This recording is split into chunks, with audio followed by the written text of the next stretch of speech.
entreprise Jangine Samake Construction ale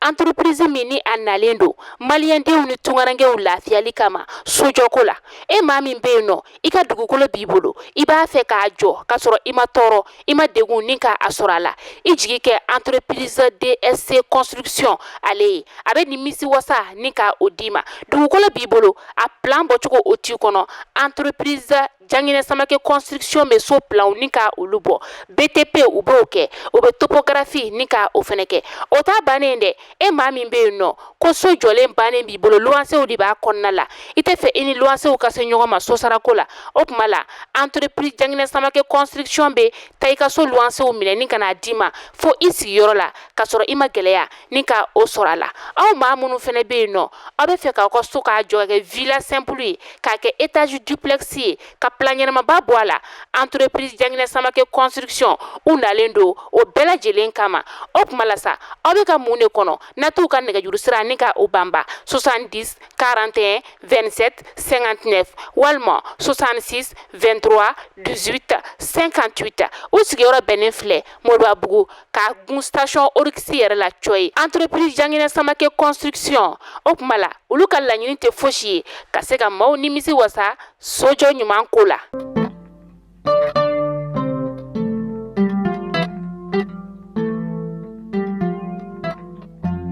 Ame tarata la juin kalo tile 4 san 2024 aw minnu sɔgɔlen don ana Mali kɔnɔ Mali kɔ kan Mali kunnafoni bɔlɔlɔ siraw fɛ aw bɛɛ lajɛlen ɲɛtuma aw bisimila a ka kunnafoniya olu kɛnɛ kan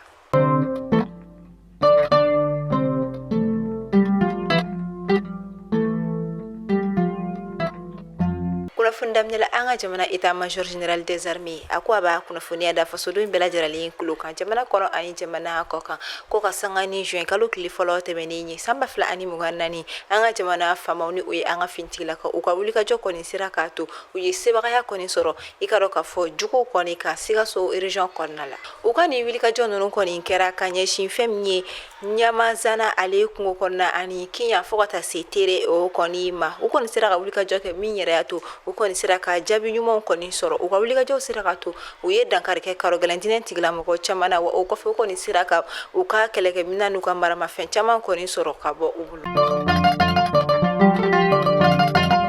kari do juin kalo tile 2 san 2024 fɛn bɛ ka dɔn ka fɔ binkani wale tigilama dɔ min yɛrɛ kɔni kun ɲininen don kosɛbɛ Gawo région kɔnɔna la tɛgɛ kɔni dara ale kan ka sɔrɔ a kun bɛ ka bɔ Gawo kan I kun da Kidali région o yɛrɛ de kɔni kan nin kɔni banbagaci kɔni minɛlen kɔfɛ fɛn bɛ ka dɔn ka fɔ minɛn caman kɔni sɔrɔla bolo min ye maramafɛn ye fo ka taa se arme ma ni o kɔni type Kalashnikov olu kɔni tɛgɛ kɔni kɛlen kɔfɛ ni ma karo gɛlɛn kɔnɔna o b'a yira ka fɔ Gawo région fo ka taa se Tɔnbɔkutu Kidali région kɔni ma olu kɔni na fiɲɛbɔda kɔni sɔrɔ ka bɔ a ka waleya cɛjugu kɔni tali ma ka ɲɛsin ka dɔn ka fɔ jamanaden olu kɔni ma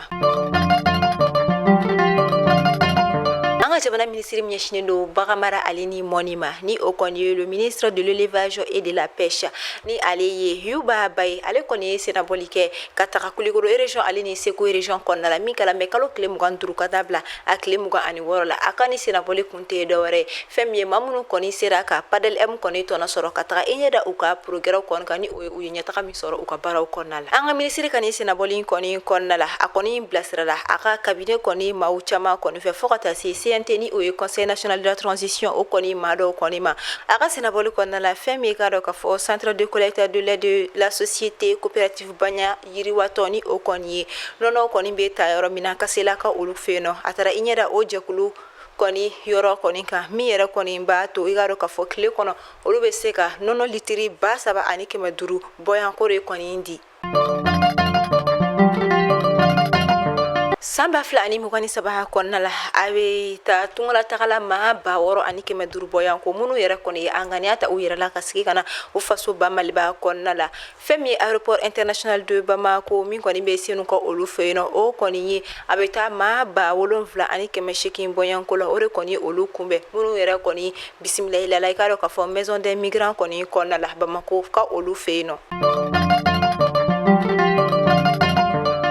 diplôme d'études fondamentales DFO min kɔni duguma kalandenw ka ɲɔgɔndan bɛ kɛ san o san ɲinata baaraw bɛɛ lajɛlen kɔni n'u dala kolongo tɛnɛ juin kalo tile 3 san 2024 an ka jamana fantan a 4 bɛɛ lajɛlen fɛ kolongo tile fɔlɔ kɔni tɛmɛnen kɔfɛ fɛn min ka dɔn k'a fɔ lakɔlidenw kɔni kumara caman ye a yira k'a fɔ ko fɛn fɛn kɔni ɲiningali fɛn fɛn kɔni tɛnkura u la i ka dɔn k'a fɔ examen salu kɔnɔna la u kɔni sera ka u jilaja ka caman jaabi a la ka d'a kan a caman kɔni nana walima a bɛ se ka fɔ ko a bɛɛ yɛrɛ kɔni nana u ka leçon yelenw kɔni kan ni min mana leçon yelenw kan classe kɔnɔ i bɛ taa sɔrɔ o bɛ na u yɛrɛ ka hakili jagabɔ olu kan min u la u bɛ se k'u hakili jagabɔ ka ɲiningali minnu kɔni jaabi u ye a yira k'a fɔ ko wa fana surveillance fɛnɛ kɔni na classe kɔnɔna la mɛturu kɔni ye a kɛ a kɛcogo la ka d'a kan u ma u ɲɛkɔrɔja maa si bolo u ma suɲɛli kɔni kolokolo fan si fɛ ko o b'a yira k'a fɔ u kɔni bɛ k'u ka baara kɛ a kɛcogo ɲuman kɔni na an b'a fɔ ala ka a kuncɛ hɛrɛ la ala ka jaabi ɲuman di lakɔliden bɛɛ lajɛlen ma.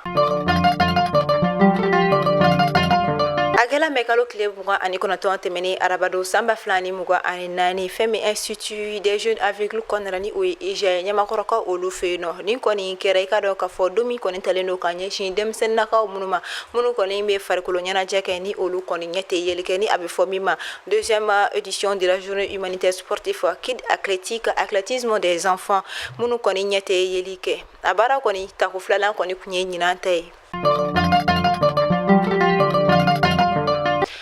Juin kalo tile 6 natani o bɛna bɛn alamusa ma an ka jamana samatasɛgɛw ni Ghana kɔni bɛna kari ɲɔgɔn na stade du 26 mars kɔnɔna la Bamako fɛn min ka dɔn k'a fɔ yirimajɔkaw olu kɔni fɛ yen nɔ nin kɔni bɛna don i ka dɔn k'a fɔ coupe du monde 2026 kɔni éliminatoire kɔni baaraw kɔni hukumu kɔnɔna la wa o kɔfɛ tile 4 i ka dɔn k'a fɔ juin kalo tile 11 san 2024 Madagascar fana ni an bɛna ɲɔgɔn sɔrɔ min match kɔni yɛlɛmana ni a bɛna taga kɛ fɛn min ka dɔn k'a fɔ Sud-Afrique olu kɔni fɛ yen nɔ ka d'a kan a yirala k'a fɔ Malgache olu fɛ yen de la terrain te yen nɔ fɛn min ka dɔn k'a fɔ confédération africaine de football kɔni bɛ se ka taa a ka donnanw kɔni ta yɔrɔ min na.